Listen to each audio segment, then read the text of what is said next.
बिस्मिल्लाहिर्रहमानिर्रहीम। अस्सलाम वालेकुम।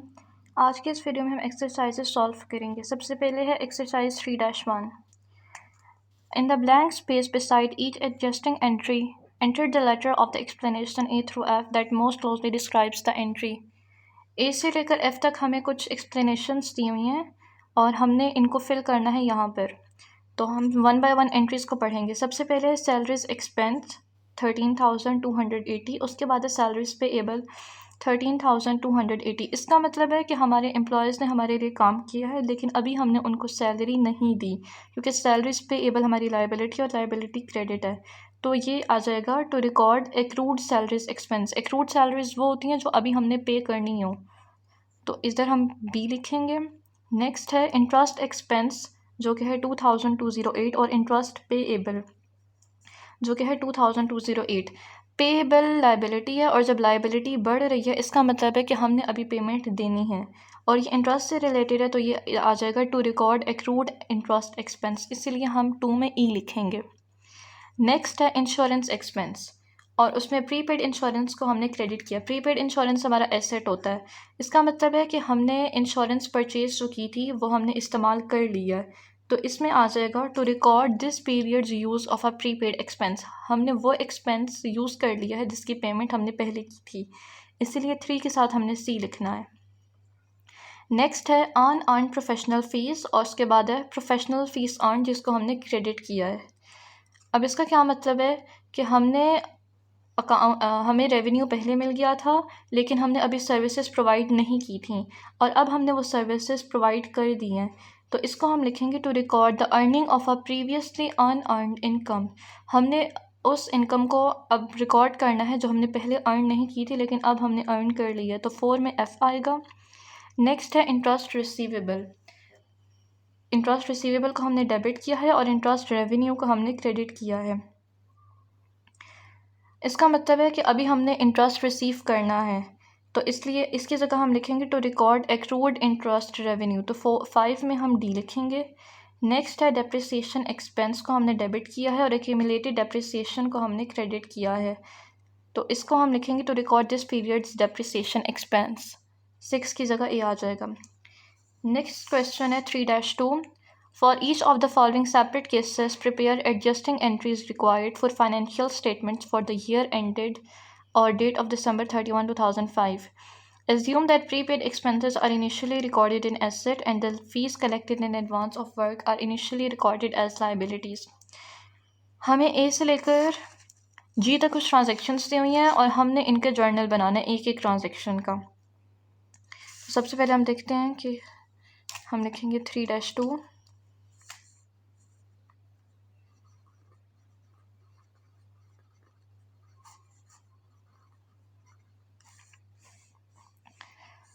उसका पार्ट ए है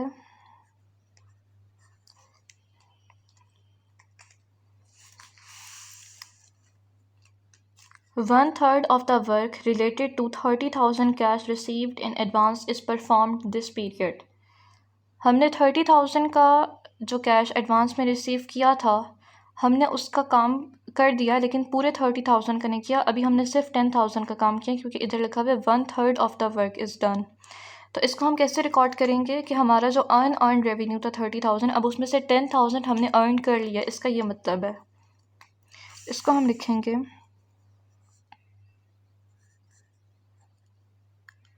अनअर्न्ड रेवेन्यू को हम डेबिट करेंगे, इसका मतलब है कि अनअर्न्ड रेवेन्यू कम हो गया है 10,000 से, और साथ हम फीस रेवेन्यू को क्रेडिट कर देंगे 10,000 से।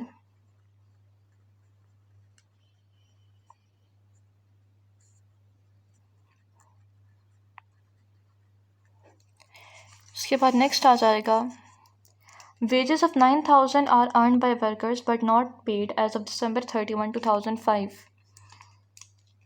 इसके पार्ट बी में हम लिखेंगे कि जो हमारे वर्कर्स थे उन्होंने 9,000 की सैलरी अर्न कर लिया लेकिन अभी हमने उनको पे नहीं किया, तो इसका मतलब है ये हमारी लाइबिलिटी है, तो इसको हम लिखेंगे वेजेस पेएबल नहीं, वेजेस एक्सपेंस को हम डेबिट करेंगे 9,000 से और साथ ही हम वेजेस पेएबल को क्रेडिट कर देंगे।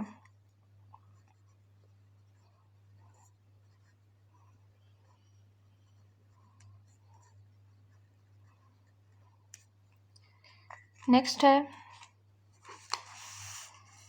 depreciation on the company's equipment for 2005 is 19,127. depreciation expense है हमारे पास 19,127.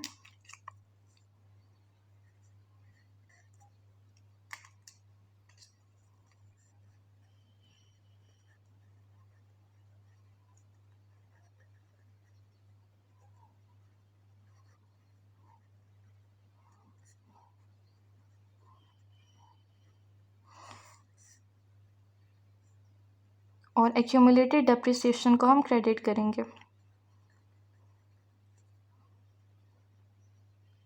accumulated में एक आएगा.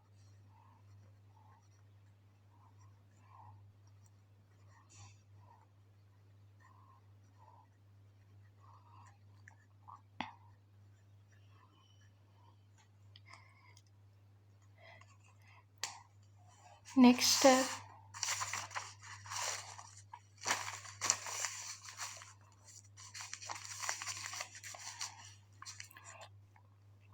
Office supplies account had a $480 of debit balance on December 31, 2004.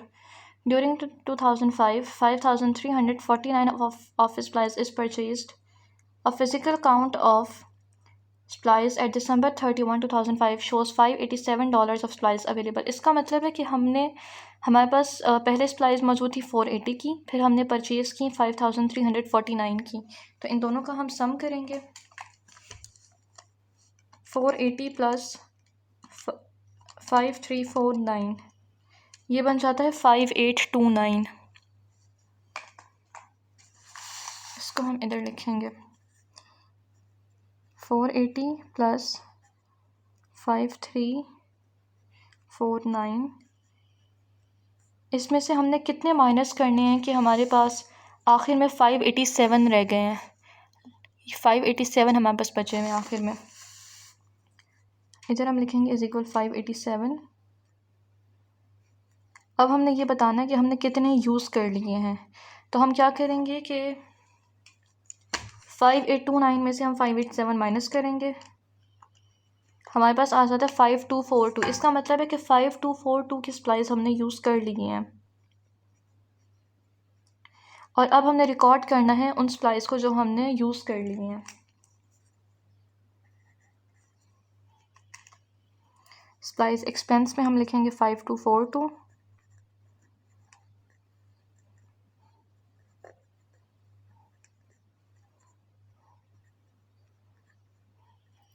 उसके साथ ही हम सप्लाईज को क्रेडिट कर देंगे क्योंकि ये हमारा एसेट था और ये हमने यूज़ कर लिया, जिसकी वजह से ये कम हो गया और अब हम इसको क्रेडिट करेंगे. एसेट जब कम होता है तो उसको क्रेडिट करते हैं और जब बढ़ जाता है तो उसको डेबिट करते हैं. नेक्स्ट है prepaid insurance account had a 5,000 balance on December 31, 2004. An analysis of insurance policies shows that 2,200 of unexpired insurance benefits remains at December 31, 2005. हमारे पास इंश्योरेंस के अकाउंट में 5,000 की इंश्योरेंस थी, लेकिन जब साल ख़त्म हुआ तो हमने देखा कि हमारे पास 2,200 की इंश्योरेंस अभी मौजूद है. तो हमने उस इंश्योरेंस को लिखना है जो हम यूज़ कर चुके हैं.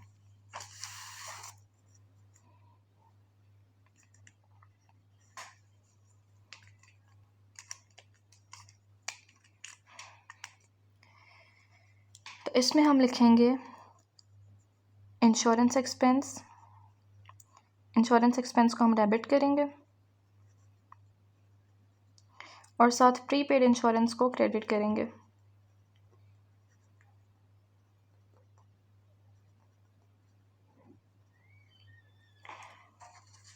हम क्या करेंगे कि 5,000 में से हम 2,200 को माइनस करेंगे क्योंकि 5,000 की हमारे पास टोटल इंश्योरेंस थी. बल्कि 5,000 में से हम किस को माइनस करेंगे कि हमारे पास आखिर में 2,200 की बच गई है. तो 2,800 को जब हम माइनस करेंगे तो हमारे पास लास्ट में 2,200 की बच जाएगी. तो इंश्योरेंस एक्सपेंस में हम डेबिट करेंगे 2,800 को और प्रीपेड इंश्योरेंस जो कि हमारा एसेट था और अब ये कम हो गया इसलिए हमने इसको क्रेडिट किया है 2,800 से. इसके बाद नेक्स्ट है The company has earned but not recorded $750 of interest from investments in CDS for the year ended December 31, 2005. The interest revenue will be received on January 10, 2006. हमने इंटरेस्ट अर्न किया है $750 का, लेकिन अभी हमने उसको रिकॉर्ड नहीं किया क्योंकि अभी हमें रिसीव नहीं हुआ। तो इसकी हम क्या एडजस्टिंग एंट्री करेंगे? एफ में हम लिखेंगे कि अभी हमने रिसीव करना है, तो हम लिखेंगे इंटरेस्ट रिसीवेबल।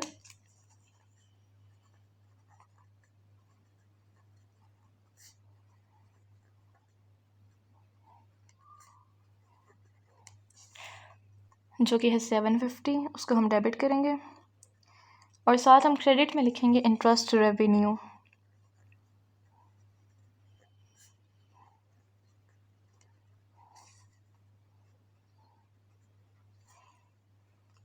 उसके बाद नेक्स्ट है, the company had a bank loan and has incurred but not recorded interest expenses of $3,500 for the year ended December 31, 2005. The company must pay the interest on January 2, 2006. हमने एक loan लिया था लेकिन अभी हमने उसको पे नहीं किया, तो हमने उसको रिकॉर्ड करना है। जी में हम लिखेंगे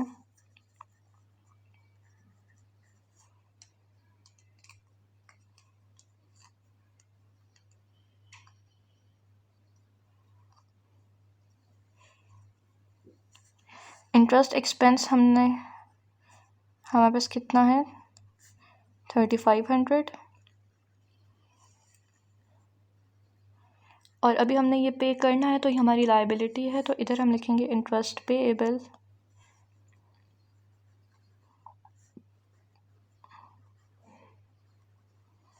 और उसमें भी हम 3,500 को क्रेडिट करेंगे। नेक्स्ट है,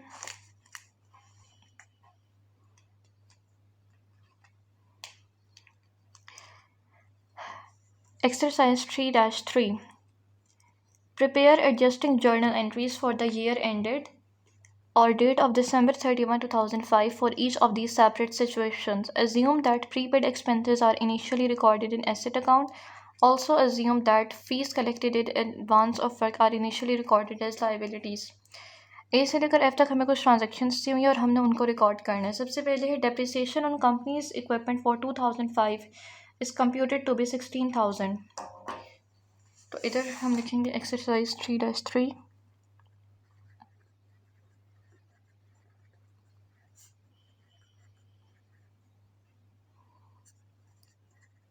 सबसे पहले है कि जो डेप्रिसिएशन है वो है 16,000 की। डेप्रिसिएशन एक्सपेंस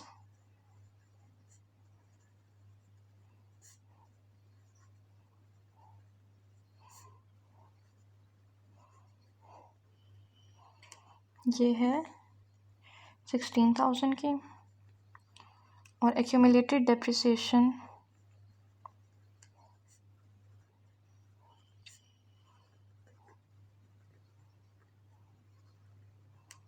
इसमें हमने 16,000 को क्रेडिट करना है।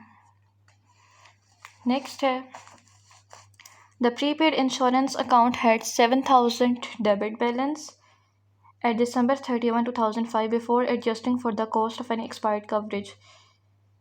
An analysis of the company's insurance policies showed that 1,040 of unexpired insurance coverage remains. हमारे पास 7,000 की इंश्योरेंस थी December 31, 2005 पे, और जब हमने आखिर में देखा तो हमारे पास 1,040 की रह गई है। हमने वो रिकॉर्ड करनी है जो हमने यूज़ कर ली है। तो पार्ट बी में हम लिखेंगे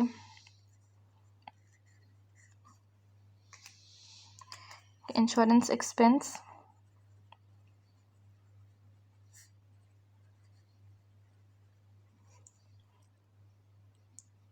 $7,000 में से जब हम 1,040 माइनस करेंगे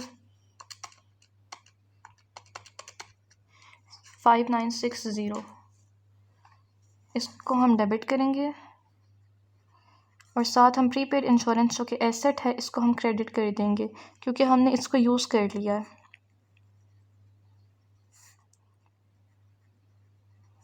और इधर भी आएगा 7000 माइनस 5960 इज इक्वल 1040। हमारे पास अब सिर्फ 1040 की इंश्योरेंस रह गई है। नेक्स्ट है The office supplies account had a 300 debit balance on December 31, 2004 and 2680 of office supplies was purchased during the year। हमारे पास जो ऑफिस सप्लाइज का अकाउंट था उसका हमारे पास 300 की ऑफिस सप्लाइज थी और फिर हमने परचेज़ की हैं 2680 की ऑफिस सप्लाइज। उसके बाद दिसंबर 31, 2005 physical count showed $354 of office supplies available. अब हमने जब आखिर में देखा तो हमारे पास सिर्फ $354 की सप्लाइज रह गई थी। हमने कैलकुलेट करना है कि हमने कितनी सप्लाइज यूज़ कर ली हैं।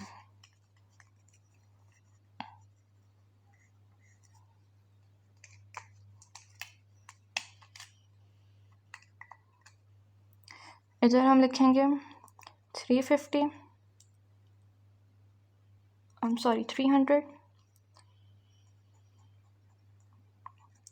और हमने परचेज़ कितनी की हैं 2680 और हमारे पास आखिर में कितनी रह गई हैं 354। तो हमने कितनी यूज़ कर ली हैं 300 में हम पहले 2680 को ऐड करेंगे तो ये आ जाता है 2980। हमारे पास 2980 की सप्लाइज थी लेकिन आखिर में हमारे पास $354 की सप्लाइज रह गई हैं। इसमें से अगर हम 354 माइनस करें इसका मतलब है 2626। तो ये सप्लाइज हमने यूज़ कर ली हैं।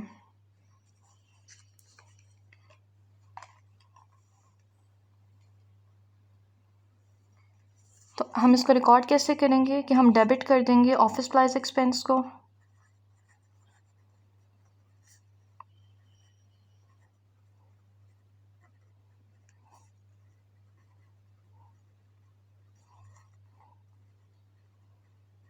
और हम क्रेडिट करेंगे सप्लाइज को। सप्लाइज हमारा एसेट था और हमारा एसेट कम हो चुका है इसीलिए हमने इसको क्रेडिट किया है, क्योंकि एसेट जब कम होता है तो उसको क्रेडिट करते हैं और जब बढ़ जाता है तो हम उसको डेबिट करते हैं।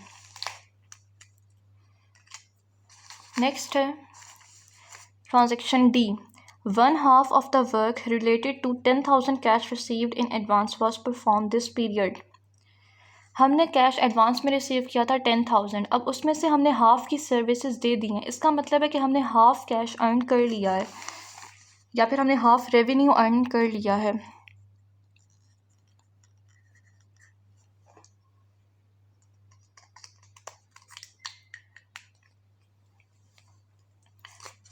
तो हम इसको कैसे लिखेंगे कि अर्न रेवेन्यू को हम डेबिट करेंगे, 5,000 को हमने डेबिट करना है और साथ हम क्रेडिट करेंगे रेवेन्यू को।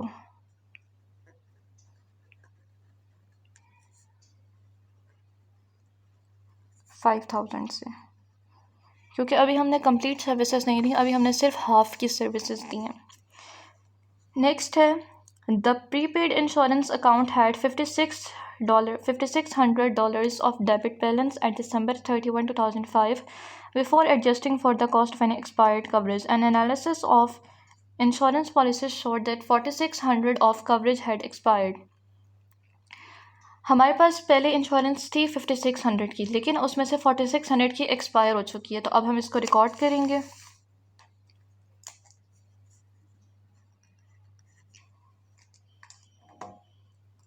इधर हम लिखेंगे इंश्योरेंस एक्सपेंस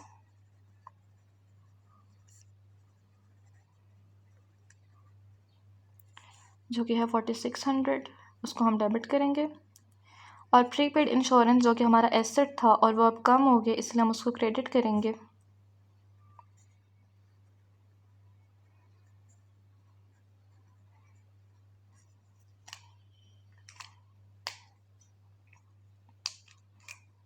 नेक्स्ट है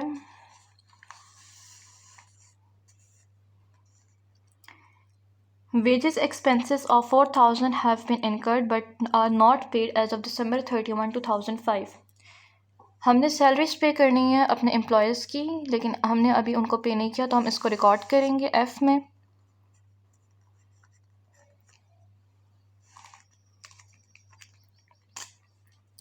वेजेस एक्सपेंस लिखेंगे,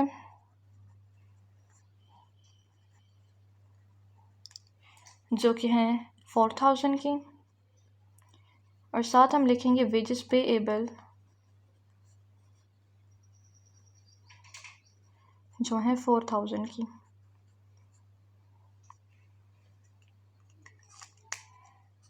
नेक्स्ट है एक्सरसाइज 3-4।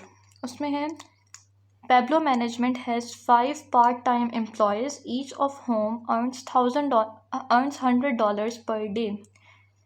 एक कंपनी है, उसका नाम है पेब्लो मैनेजमेंट। उनके 5 पार्ट टाइम एम्प्लॉयज़ हैं। कुछ होते हैं फिक्स्ड एम्प्लॉयज़ और कुछ होते हैं जो पार्ट टाइम जॉब कर रहे होते हैं। तो हर पार्ट टाइम एम्प्लॉय को $100 डेली के मिलते हैं। They are normally paid on Fridays for work completed Monday through Friday of the same week.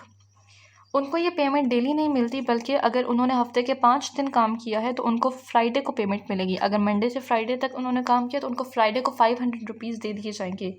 They were paid in full on Friday, December 28, 2005. The next week, the 5 employees worked only 4 days because New Year's Day was an unpaid holiday.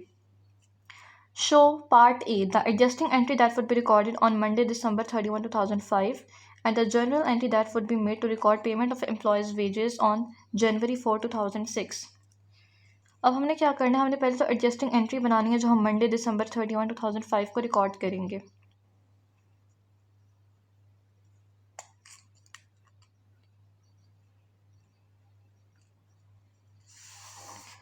तो इसको हम लिखेंगे exercise 3-4।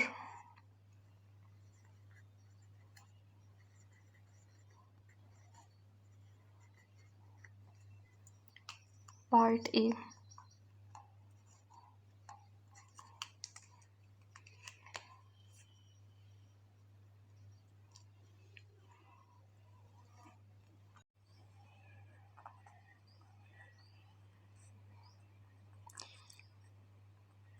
Wages expense में हम लिखेंगे 500 और साथ wages payable में भी हम क्रेडिट कर देंगे 500।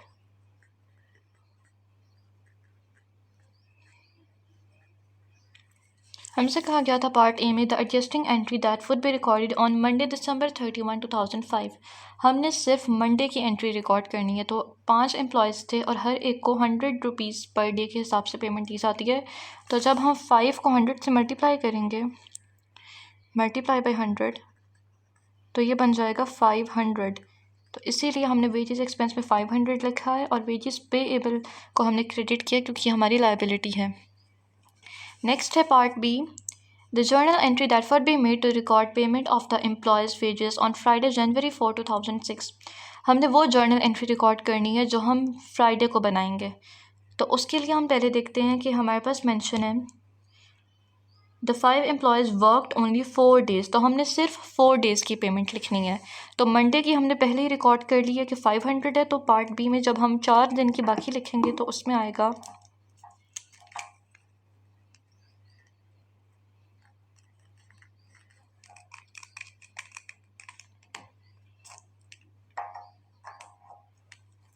वेजेस एक्सपेंस में 500 और वेजेस पेएबल में 500। नेक्स्ट इधर हम लिखेंगे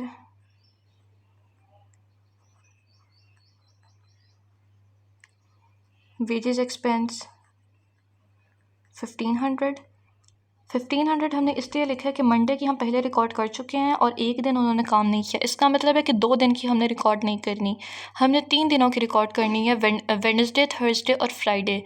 और 500 को जब हम 3 से मल्टीप्लाई करेंगे तो ये 1500 आ जाएगा। उसके बाद नेक्स्ट आएगा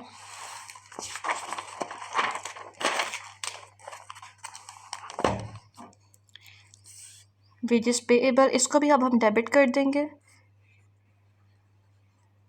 इसमें आएगा 500, ये मंडे की है।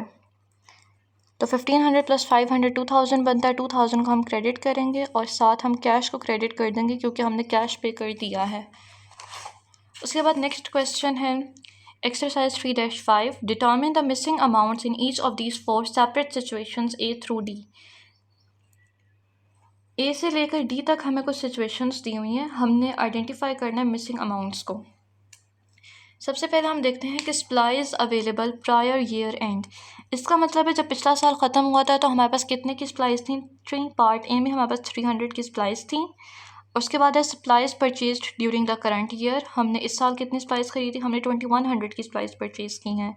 And supplies available current year and, और जब ये साल ख़त्म हुआ तो हमने तो हमारे पास कितनी सप्लाईज रह गई थी? 750 की। इन चीज़ों को हम साथ साथ रिकॉर्ड करेंगे।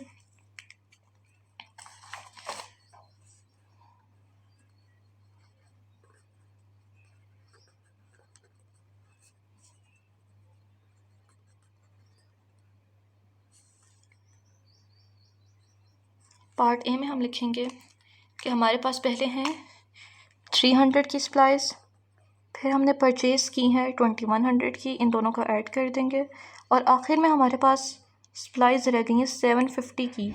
इसका मतलब है हमने सप्लाईज यूज़ की हैं, तो हमने पता करना है कि हमने कितने की सप्लाईज यूज़ की हैं। इसके लिए हम क्या करेंगे? 300 प्लस 2100, यह आ जाता है 2400, और 2400 में से हम कितनी माइनस करेंगे कि हमारे पास 750 आए? हम 750 को माइनस करके देखते हैं। हम 1650, हमने 1650 की सप्लाईज यूज़ की हैं। नेक्स्ट है पार्ट बी।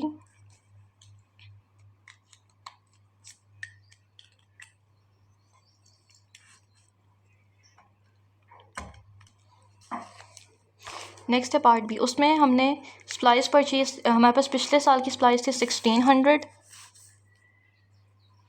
तो 1600 प्लस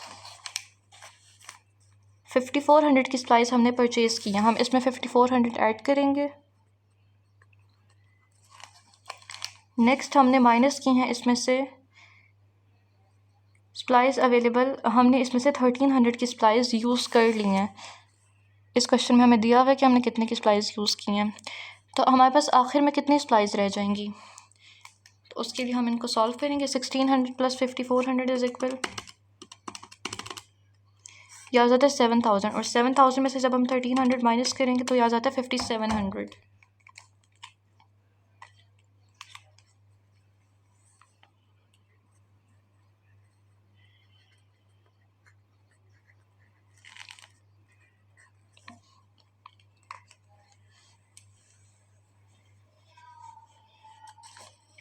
पार्ट सी में है हमारे पास कि हमारे पास सप्लाईज पिछले साल की रह गई थी 1360 की, और हमने सप्लाईज कितनी परचेज़ की हैं इसको हमने कैलकुलेट करना है। तो supplies available current year and है हमारे पास 1840। हम इन सारी चीज़ों को लिखते हैं। पहले पिछले साल की थी हमारे पास 1360, और हमने कितने की परचेज़ की हैं ये हमने फाइंड करना है। और जब साल ख़त्म हुआ तो हमारे पास रह गई 1840 की, और हमने यूज़ की हैं 9600 की। 9600 इसमें से हमने जब ये कैलकुलेट करना है तो हम इसको कैसे करेंगे कि वैसे हम a plus B minus C is equal D कर रहे थे, इधर हमने b को कैलकुलेट करना है। हम 1360 में से 1360 में अगर हम 9600 में से 1840 माइनस करें,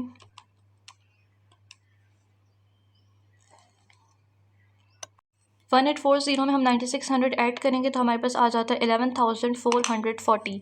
फिर इसमें से हम 1360 माइनस करेंगे 1360, तो हमारे पास आ जाता है 10080। तो इसका मतलब है कि हमने 10080 की सप्लाईज परचेज़ की थी।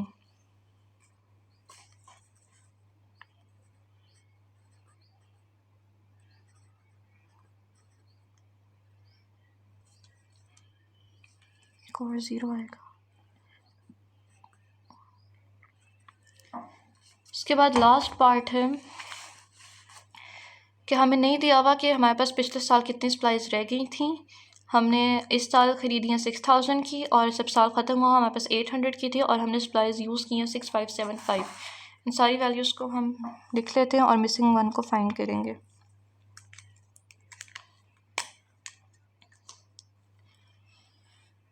साल ख़त्म हुआ है तो ये हमने भी फाइंड करनी है, और हमने परचेजेस की हैं 6000 की, उसमें से हमने माइनस की हैं 6575, और हमारे पास रह गई हैं 800 की।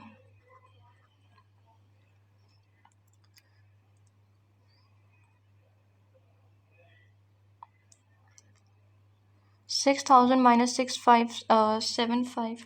हम क्या करेंगे कि हम 800 में 6575 ऐड करेंगे।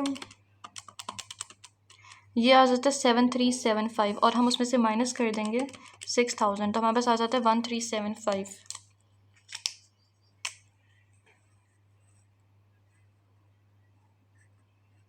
1375। इसका मतलब है कि हमारे पास पिछले साल 1375 की सप्लाईज रह गई थी। आज के इस वीडियो में हम यहाँ तक सॉल्व करेंगे। इससे आगे के क्वेश्चंस नेक्स्ट वीडियो में सॉल्व करेंगे। अगर आपको कोई चीज़ समझ नहीं आई तो आप कमेंट्स में क्वेश्चन करके पूछ सकते हैं। Thank you so much for watching. अल्लाह हाफिज़।